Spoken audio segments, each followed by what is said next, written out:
En esta mañana, como ya está bastante avanzada la hora, no nos vaya a pasar como al joven aquel que se durmió, que era lo que nos iba a tocar en el estudio de hoy. Voy a simplemente a hablar muy poco de algo que sentí mientras estaba sentado ahí,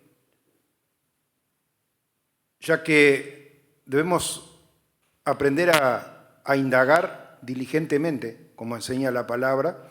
¿Y dónde indagamos diligentemente sino en la palabra de Dios? Dios va haciendo una obra, porque aún el músico más chico que tenemos acá tiene 6 años recién cumplido, pero antes de ir a la reunión o cuando sale de la reunión, lo que sea, siempre está preguntando cosas. Ayer íbamos a participar de la Cena del Señor en Juan Lacase. Entonces me pregunta, entonces dice, ¿el vino es la sangre de Cristo? Entonces yo le tuve que explicar, digo, mirá, esto es algo durante la institución de la Cena del Señor, donde uno tiene que aprender a reconocer en eso el sacrificio de Jesucristo y todo lo demás, pero cuando salimos de la reunión, si quedó vino en esa botella, no es el fruto de la vid. El fruto de la vid es lo que se te está brindando en la copa, ¿no? Y uno tiene que aprender a reconocer en eso, en términos que un niño pueda entenderlo, ¿no? Explicarle esas cosas. Porque, ¿sabe que yo venía meditando, fuera del estudio, le vuelvo a decir puntual, que íbamos a desarrollar en esta mañana, que si hoy asistiera a un lugar de reunión, cualquiera de esos hombres de Dios, poderosos en milagros, en fe, tuviéramos hoy a uno de los profetas, Jeremías, Isaías, Elías, Eliseo, al propio Moisés, acá reunido, estaría sorprendido de la manera que se desarrolla el culto, de las cosas que nosotros predicamos, porque el Señor ha ido revelando poco a poco su plan de salvación, al punto que cuando Jesús comienza su ministerio, los religiosos, los que tenían autoridad, lo llamaron para retarlo. Dice, ¿quién te dio permiso de estar hablando? ¿Con qué autoridad? Al propio Jesucristo. ¿Por qué, hermano? Y fíjese que eran contemporáneos de Jesús. Fíjese con el paso del tiempo, si hoy estuviera acá, como yo le mencionaba, algunos de estos hombres de Dios, hermano, poderosos y todo lo demás, pero que recibieron una determinada luz. Y allí Jesús, con mucha sabiduría, le respondió, preguntándole acerca del bautismo de Juan. Dice, yo también les voy a hacer una pregunta. Dice, ¿el bautismo de Juan era de los hombres o era de Dios? Y empezaron a decir, si decimos esto, nos va a decir, ¿por qué no se bautizaron? Si decimos que era de Dios, si decimos que eran los hombres, nos van a matar la gente, porque todos reconocían, los que no tenían ninguna enemistad por un tema jerárquico.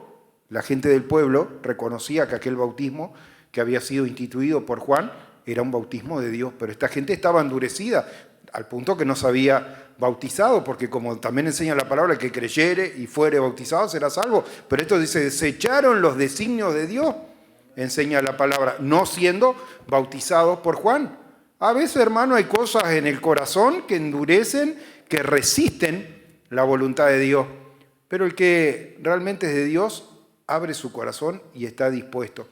Y entonces, lo que yo sentí estando sentado ahí en esta mañana, porque no era el estudio que iba a desarrollar, era que nosotros ayer en la reunión de Juan Lacase recibimos el cuerpo, participamos del cuerpo y de la sangre de Cristo.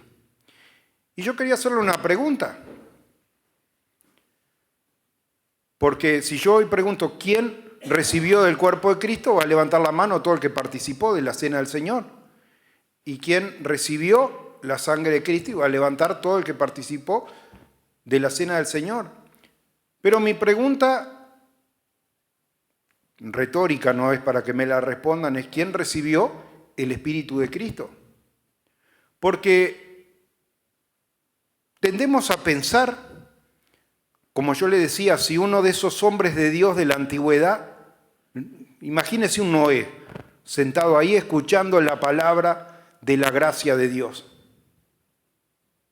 Le costaría mucho entender las cosas que Dios ha ido revelando al paso del tiempo, pero sabe que la palabra de Dios me enseña a mí, y voy a hacer alusión a algo que el pastor David dice en Juan Lacase bastante seguido. Dice, había un paralítico allá y dice, ¿qué quieres que te haga? Le dice Jesús a este hombre. Y está bien lo que él dice, porque dice, si desde el punto de vista humano, Jesús era conocido porque el Padre seguía el oficio del Padre, y Jesús principia su ministerio, no crea que estuvo durmiendo sin hacer nada, trabajaba, porque la palabra enseña el deber de trabajar, y Jesús no va a enseñar nada que no haya practicado él mismo, igual que no vino a hablar nada que no hubiera escuchado del Padre. Dice, si ese hombre le hubiera faltado la fe, le hubiera pedido un bastón o un andador, dice David, y está bien. Y así mucha gente, hermano, está limitada en su fe y en su entendimiento acerca de las cosas de Dios. Los propios discípulos que llegaron a conocer, porque Juan se lo señaló y le dijo, ese es el Cordero de Dios que quita el pecado del mundo, no pudieron entender en un principio muchas de estas cosas. Pero luego, hermano, cuando la obra de Dios va avanzando y se va cumpliendo los propósitos y las profecías habladas anticipadamente, tenemos, como es el apóstol Juan, el ejemplo de que dice, en el principio, en la creación, era el Verbo, y el Verbo era con Dios, y el Verbo era Dios, etcétera, etcétera. Pudo entender, hermano, acerca de esa preexistencia de Cristo, de que todas las cosas fueron creadas por medio de Él y para Él. Pudo entender, al igual que el apóstol Pablo, hermano, acerca de la elección de Dios desde antes de la fundación del mundo, nos conoció, nos eligió y nos predestinó para andar en Cristo.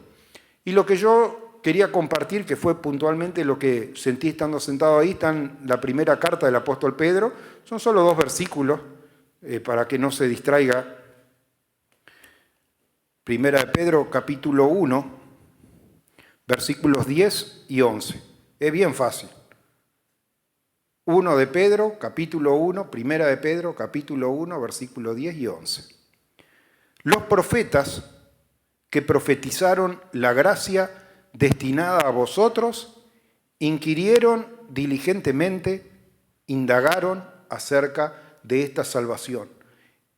¿Qué está diciendo, hermano? Los profetas, ¿de qué profetas está hablando? De varios de los que yo le nombré acá. En la antigüedad, hermano, Dios ya le reveló, como le reveló esa visión del sumo sacerdote Josué. Dice, y el ángel vino y tomó brasas del altar y tocó los labios y dice, mira que he quitado de ti el pecado en un día. Dios ya estaba, hermano, revelando acerca de la gracia. Pero esta revelación, ¿de dónde surge? De su imaginación, dice, escudriñando qué persona y qué tiempo indicaba, ¿qué cosa? El Espíritu de Cristo que estaba en ellos, el cual anunciaba de antemano los sufrimientos de Cristo y la gloria que vendían tras de ellos.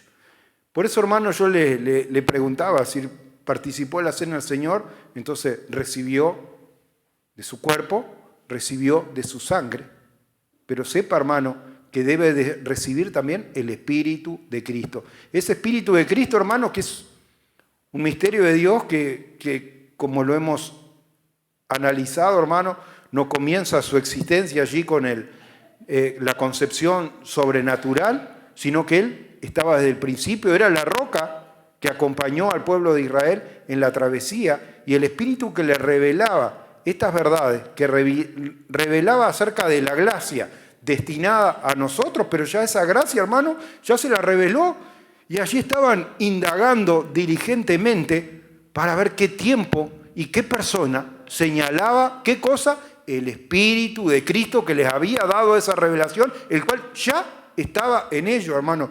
Una obra de Jesucristo, hermano, que trasciende el tiempo y que, como yo decía, quizás no podrían entender muchas de las cosas, porque vamos a ver en el estudio de la semana que viene cuántas cosas han cambiado, y por eso nosotros pensamos con una mentalidad del siglo XXI occidental y no podemos entender cosas que estaban pasando ahí, y vamos a ir creciendo en estas cosas porque como debemos aprender de estos profetas y de esta palabra que trae el apóstol Pedro, debemos aprender a indagar diligentemente en estas cosas que el Señor ha ido señalando.